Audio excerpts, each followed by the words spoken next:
Live from Fargo and serving you on TV, online, and on the go. This is Valley News Live at 5:30. You could hear every gunshot. You could hear the glass breaking from whatever he was hitting. Broken windows, crushed front steps, and 2 dead. That's what's left after an extremely tense night in North Fargo. The perimeter was lifted about 2 hours ago, and we're getting a first look at the home where the shooting started. A heart-wrenching day for an entire community after a Fargo police officer is shot and fatally wounded. We have team coverage for you this evening on the events that have taken place in North Fargo over the last 24 hours. Valley News teams Nicole Johnson and Bradford Eric are live to help us uncover the events over that time period. Officer Jason Mosier passed away at the hospital this afternoon after being shot last night responding to a domestic disturbance situation. Police say the suspected shooter, 49-year-old Marcus Schumacher, died after either an exchange of gunfire with police or a self-inflicted wound. We start our team coverage with Valley News team's crime and safety reporter Nicole Johnson, who is live with more on Officer Mosier. Your tears are our tears. That's a note left by someone in the community on a bouquet of flowers at the Fargo Police Department. It's a tough day for Mosier's family, especially his work family. You know, we felt a little better knowing that at least somebody was out our door to protect us. Jolene Thorstad, thankful for blue and red flashing lights while she was on lockdown in her apartment, hearing gunshots. Just knowing that he was out there trying to do his job and... Sorry. 33-year-old Officer Jason Mosier shot while trying to protect the neighborhood. Right now, his family is... His family's at the hospital with him saying goodbye. A husband, a dad of 2, a 6-year veteran of the Fargo Police Department. Fellow officers continue investigating, visibly shaken. They tell me Officer Mosier was a good Army medic, a highly decorated soldier who served overseas in Iraq. A few years ago, he received a Silver Star Medal from the Fargo Police Department after he pulled 2 children from a house fire. You never know what's on the other side of the door. You never know what is behind the car door. This is what they do. They put their lives on the line for us. We need to show the support. We need to give them all the support we can. For many, like Thorstad, there's only one word to describe Officer Mosier. He's a hero. I mean, he was doing his job. Okay. The department tells me that Officer Mosier's family needs time to grieve. But if you are looking for a way to help, there is an account set up for his family at Bell State Bank. Reporting in North Fargo, Nicole Johnson, Valley News Live. Thanks, Nicole. Bell State Bank tells Valley News Live that donations are accepted at all of their banks in the area under the account name Benefit Fund for Officer Mosier. Multiple agencies are working to piece together exactly what transpired last night. Our team coverage continues back at the crime scene in North Fargo. We have Valley News team's Bradford Eric live with the latest information and a rundown of the last nearly 24 hours. Bradford? Right now, this White House being boarded up behind me is the epicenter of the overnight tragic shooting. Earlier today, investigators were combing through this part of the neighborhood, looking for bullet holes, spent shell casings, boot prints in the snow, any evidence that could lead them to why Marcus Schumacher shot at police. It began last night about 7 p.m. and dispatchers say the call came in as a domestic disturbance. Gunshots rang out and officers on scene requested a roll call, and it was when Officer Jason Mosier did not respond they knew something was wrong. Well, law enforcement's it's a tight family. You know, you work the streets with those guys every day, and it's a brotherhood and a sisterhood. Throughout the morning, investigators had been focusing on this alleyway where Officer Mosier was hit with what police call an unsurvivable wound. Law enforcement says the SWAT team Bearcat is critical in responding to these types of situations, and it likely saved lives. That Bearcat, had it not been on scene tonight, we would have had a lot more. cops wounded or killed. That Bearcat was, when I say it was a lifesaver tonight, or last night, it was an absolute lifesaver. But without that equipment, we would have been in very dire straits.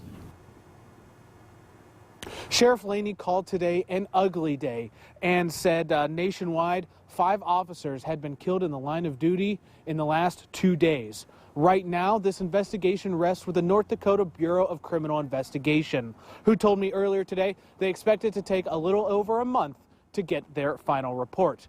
And since the passing of Officer Jason Mosier, his funeral preparations are well underway here in Fargo. Reporting live, Bradford Eric, Valley News Live. Thank you, Bradford. Fargo police identified the shooter as 49-year-old Marcus Schumacher, and he owns the home. We learned from Schumacher's former employer that he was recently let go because the business he worked for downsized. Coworker and boss Noah Kraft says Schumacher was a good employee who was mellow but would have verbal outbursts from time to time. We did learn from Facebook that Schumacher posted a status about 7:45 p.m. saying, "Well, it finally happened. Mom, I should have listened to you. You were right. I love my Facebook family, love knowing my extended family, love everyone." Traffic violations and disorderly conduct were Schumacher's recent criminal history. We are still investigating and trying to confirm if Schumacher was involved with a murder in 1988. Neighbors of Schumacher's say that he was married and had a son and never expected something like this to happen. The family often rescued numerous animals. The shooting in Fargo last night was a terrible reminder of just how dangerous working in law enforcement can be. Tonight, we look back at the North Dakota officers who have died by gunfire. Plus, Valley News Team's Neil Carlson has an exclusive interview with one officer who survived being shot in the head. Most of us don't think about the possibility of being shot when we start our day. Starting another day of work for law enforcement officers is much different. We put on body armor, and we do that for a reason. It's not because directive mandates that we have to or anything like that. It's that you never know. You never know when that call is coming. One former officer knows just how dangerous the job can be.